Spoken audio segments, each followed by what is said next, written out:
सुबह 10 बजे से लेकर 11 बजे के बीच में उपस्थित हूं आप सबके सामने। आज जिनकी कुंडली लेकर के आया हूं, इनका नाम है अंशुल। ये है वाराणसी उत्तर प्रदेश से। शुरू करते हैं आज का कार्यक्रम। कहीं नहीं जाना है, बिल्कुल बन के रहिएगा। कार्यक्रम प्रत्येक दिन देखा करिए। नकुल पाराशर शॉर्ट्स के नाम से जो मेरा नया चैनल है, उसे भी जरूर सब्सक्राइब कर लीजिए। वहां पे आपको शॉर्ट्स मिलते रहते हैं। इसके अतिरिक्त सबसे पहले मैं इस कुंडली पे आने से पहले मनुस्मृति की बात बता देता हूं। भगवान मनु ने स्मृति ग्रंथ मनुस्मृति में क्षत्रिय वर्ण के लिए नाचना, गाना और ऐसे मनोरंजन के किसी भी ऐसे साधन में जाने से मना किया है जिससे वो इस वस्तुओं में उनकी आसक्ति ना बनी रहे, क्योंकि जब उनमें आसक्त हो जाएंगे तो प्रजा के रक्षण का काम बहुत अच्छे तरीके से और सुनियोजित तरीके से नहीं कर पाएंगे। ऐसा अब आइए आपको मैं कार्यक्रम पे लेके आता हूं। इनकी कुंडली में इनका जन्म दक्षिणायन में हुआ है, इस वजह से पिता के साथ संबंध और अपने स्वास्थ्य को अब यहां पे आपको बैलेंस भी करने की आवश्यकता होगी कि अब कभी आप बहुत ज्यादा इगोइस्टिक ना हो जाएं और कभी बहुत ज्यादा आत्मविश्वासी ना हो जाएं। थोड़ा शांत ही रहना चाहिए और अपने आप को बार बार प्रूफ करने की कोई आवश्यकता नहीं है कि आप जानकार हैं या आप जानने वाले हैं। शनिवार के जन्मे होने से व्यक्ति थोड़ा बहुत दुखी होता है। शुक्ल पक्ष के द्वादशी के चंद्रमा आपको कभी भी धनहीन नहीं बनने देंगे और शनिवार के जन्मे होने से आप थोड़े असंतोषी प्रवृत्ति के भी होंगे। उत्तरा भाद्रपद नक्षत्र व हर्षण योग, इस वजह से व्यक्ति खुश है। वस्तुतः उसका जो बिहेवियर है वो खुश रहने वाला ही है। न्यायिक है और किसी को भी गलत और गंदा सलाह देने वाला नहीं है। थोड़ा शकी है और सबसे अच्छी बात है कि व्यक्ति मशगूल रहने वाला है अपने आप में। ब्राह्मण वर्ण और मनुष्य गण के होने के कारण व्यक्ति में सात्विकता है, धर्म को समझने की बात है, धार्मिक है और आध्यात्मिक है, ज्योतिष में रुचि रखने वाला है, लोगों को समझने वाला है, शास्त्र की बातों को जानने और उसके मर्म को समझने में व्यक्ति की रुचि होती है। आपको मैं इस कुंडली पे लेके आता हूं। कुंडली में मकर लग्न के अधिपति अष्टम भाव में, और इनका सवाल है कि करियर मेरा फिल्म इंडस्ट्री में जा सकता है कि नहीं। मंगल और बुध एक साथ बैठ करके पंचम भाव को देख रहे हैं, बहुत अच्छी बात है। और यहाँ का अधिपति शुक्र स्वग्रही या बलवान मालव्य योग, सूर्य के साथ दिग्बली सूर्य।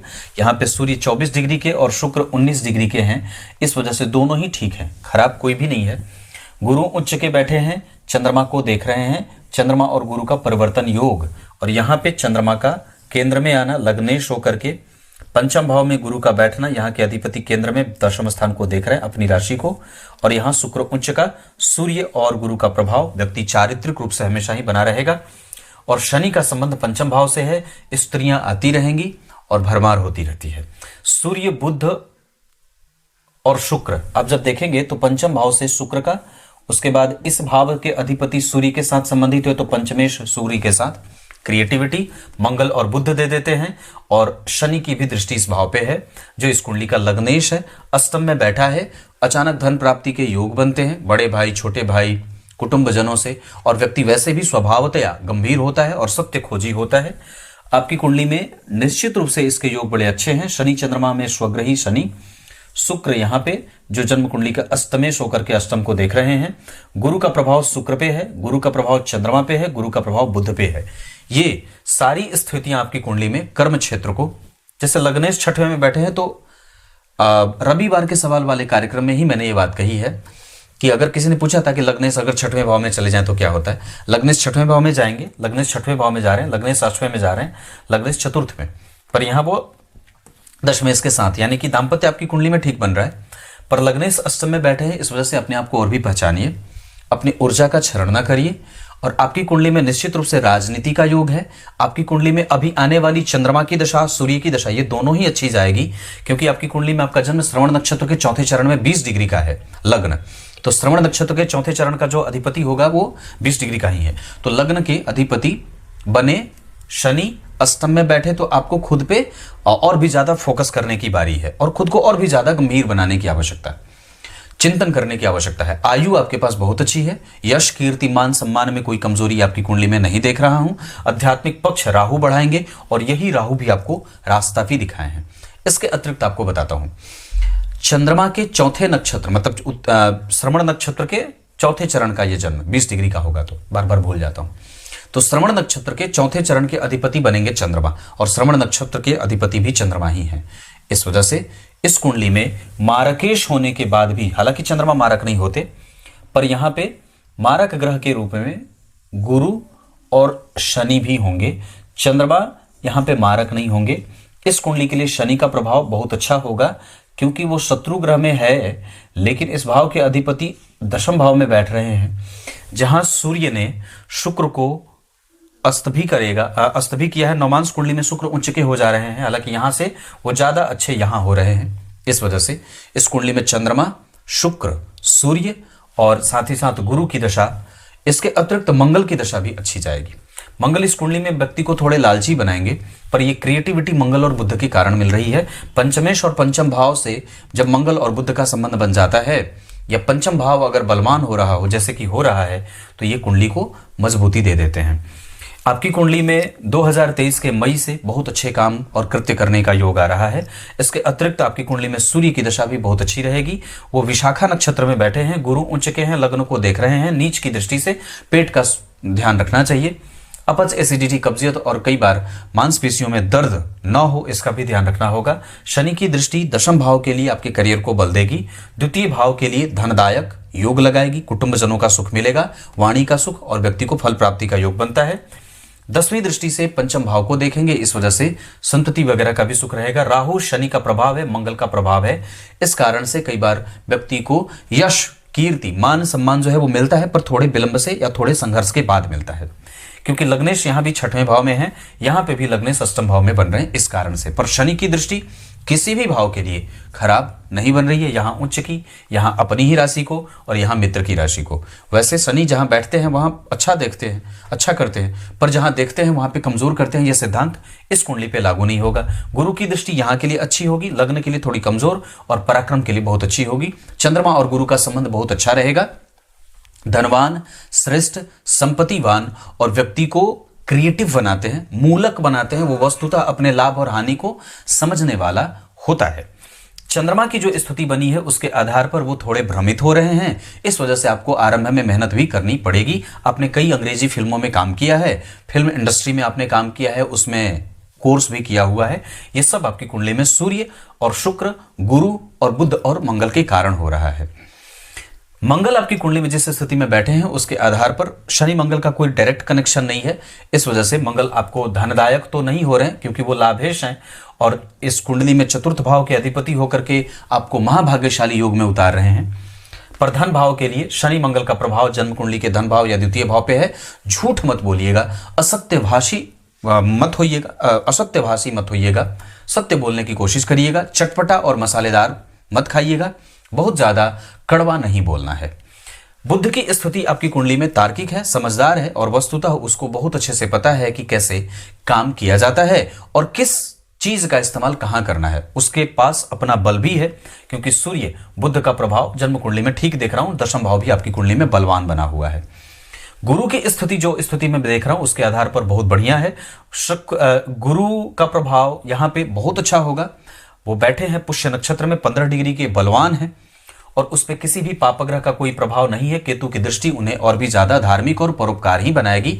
दाम्पत्य बहुत अच्छा देख रहा हूं। यहां पे भी राहु बैठे हैं मित्र की राशि में, जहां के अधिपति शनि जन्म कुंडली में 5 घर आगे बैठे हैं। खराब नहीं है, लापरवाही मत बरतिएगा, और कई बार सामने वाले पे बिल्कुल भरोसा करने की आवश्यकता है। चंद्रमंगल योग यहां बना है, चंद्रमा और मंगल यहां भी एक दूसरे से नवम पंचम में है। चंद्रमा गुरु का संबंध बहुत अच्छा है, ये सब संबंध बड़े अच्छे हैं। पर चंद्रमा से सूर्य का संबंध थोड़ा गड़बड़ हो रहा है, इस वजह से नेत्रों की समस्या और पीठ में दर्द आदि की समस्या ना हो, हड्डियों से संबंधित कोई समस्या ना हो, इसका ध्यान रखना चाहिए।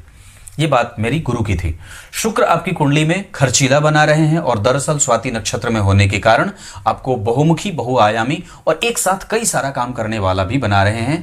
करियर को लेकर के वो जो भाव कभी कभी कंफ्यूजन वाला बनता है, वो शुक्र के कारण ही बन रहा है। अगर वो शुक्र स्वग्रही नहीं होते अपनी राशि के, और यहाँ उच्च के नहीं होते, और यहाँ वो जन्म कुंडली में धन भाव में नहीं होते, तो आपको अपना काम भी नहीं करने देते, और कई बार आपको जो आपके अंदर जो कलात्मक रुचियां हैं उसको वो पैदा नहीं होने देते।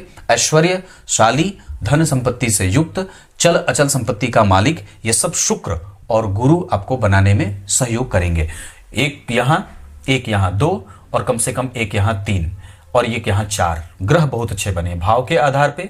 यहाँ पे इस भाव का अधिपति बहुत बढ़िया, इस भाव का अधिपति बहुत बढ़िया, इस भाव का अधिपति यही, इस भाव का अधिपति लाभ में बहुत अच्छा। लग्नेश अष्टम में है, किसी भी पाप ग्रह का कोई प्रभाव नहीं है, अष्टम में वो ठीक ठाक होते हैं। आपको रिसर्च करने की आवश्यकता और भी है, और भी ज्यादा गंभीर बनाने की आवश्यकता है। धन कई जगह से आपके पास आते देख रहा हूं। ये आपकी कुंडली में शुक्र है। शनि आपकी कुंडली में पूर्वा फाल्गुनी के बैठे हैं, शुक्र का प्रभाव होगा। शुक्र जन्म कुंडली में ठीक है, 19 डिग्री के बैठे हैं, कमजोर नहीं है। चंद्रमा शनि भी आपकी कुंडली में मैं समझता हूं कि वो आपको थोड़े से एक वक्त पे आने के बाद, मंगल के बाद वाली दशा जो राहु वाली होगी, उसमें आपको कई बार निर्वैरी और अकेले रहने वाला बना देंगे। वैसे व्यक्ति को अकेले ही थोड़ा ज्यादा रहना चाहिए, पीसफुली रहने की आवश्यकता है। पीसफुल रखिए अपने आप को। और एक बात और बता दूं तो इस कुंडली के आधार पर आपको बाहर रहने की आवश्यकता ज्यादा है, बाहर रह करके काम करने की आवश्यकता है। इसके अतिरिक्त अगर चाहें तो 2026 से लेकर के 29 तक, 2023 के 5वें से लेकर के 2029-30 तक आप यहां रह करके उसके बाद आगे चल करके राजनीति से जुड़ करके भी काम कर सकते हैं, पर अपना संबंध कहीं ना कहीं से विदेशों से बना करके अवश्य रहिएगा। आपकी कुंडली में पश्चिम दिशा बहुत अच्छी रहेगी। इस कुंडली के लिए वृषभ और कन्या राशि के लोग बहुत अच्छे रहेंगे। सुख आपकी कुंडली में कर्क वालों से भी मिलता रहेगा। वैसे बच करके रहने की आवश्यकता सिंह, धनु, मेष, कुंभ और मिथुन वालों से भी है। आपकी कुंडली में दिन पश्चिम और दिन शनिवार और शुक्रवार का बहुत अच्छा रहेगा। अंक आपकी कुंडली के लिए 8 बहुत अच्छा रहेगा। ये आपकी कुंडली में। नौमांश कुंडली में लग्नेश का चतुर्थ में जाना मंगल के साथ व्यक्ति के पत्नी को भी कारोबारी बना देता है। वैसे ये संबंध बहुत अच्छा रहेगा। राहु है यहाँ पे, कभी कभी अपनी दशा में शनि मंगल राहु केतु जब आएंगे तो थोड़ी बहुत परेशानी देंगे। हालांकि आने वाली सूर्य और चंद्रमा के बाद मंगल की दशा भी आपकी कुंडली में ठीक रहेगी। शुक्र आपकी कुंडली में सबसे ज्यादा अच्छे हैं। दूसरे नंबर पे आपकी कुंडली में बनेंगे मंगल, उसके बाद बनेंगे बुध, और शनि भी आपकी कुंडली में खराब नहीं है, अच्छे ही बैठे हैं। शत्रुग्रही नहीं होते तो और भी अच्छी बात होती। लग्न के अधिपति का अष्टम में जाना, गुरु पीछे बैठे हैं, लग्नेश का बल बढ़ेगा। शुक्र जन्म कुंडली के दशम में बैठे हैं, एकादशवें का बल बढ़ाएंगे। और कम से कम चंद्रमा जिस राशि में बैठे हैं उस राशि का अधिपति गुरु परिवर्तन योग बना रहा है और उसे देख रहा है।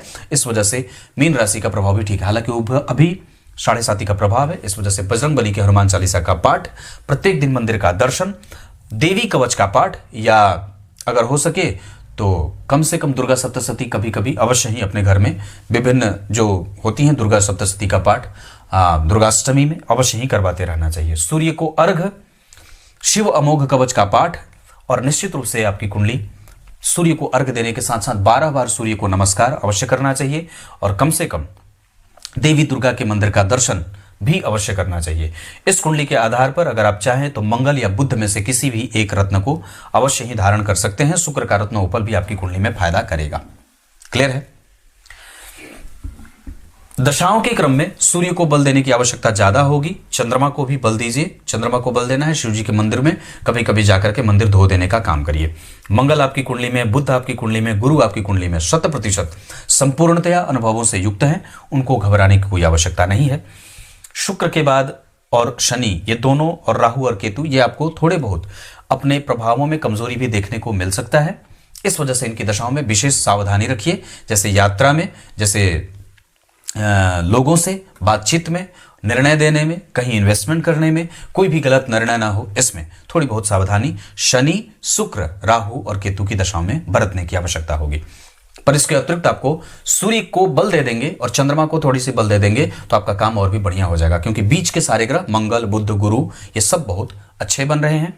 और मैं समझ रहा हूं कि इनके पास बल भी बहुत बढ़िया है। गुरु बढ़िया बैठे हैं, सूर्य बहुत बढ़िया बैठे हैं, बुध मंगल का 11वें भाव में बैठना बहुत अच्छा होगा, और ग्रह का संबंध भी ठीक बन रहा है। सूर्य 11वें भाव में बहुत अच्छे, यहां बुध का बैठना, सूर्य का यहां बैठना, यह भी ठीक होगा।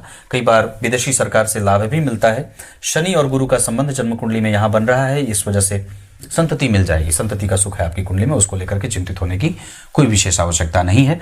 शुक्र आपकी कुंडली में अच्छे हैं, इस वजह से आप निश्चित रूप से करियर इसी क्षेत्र में बनाइए।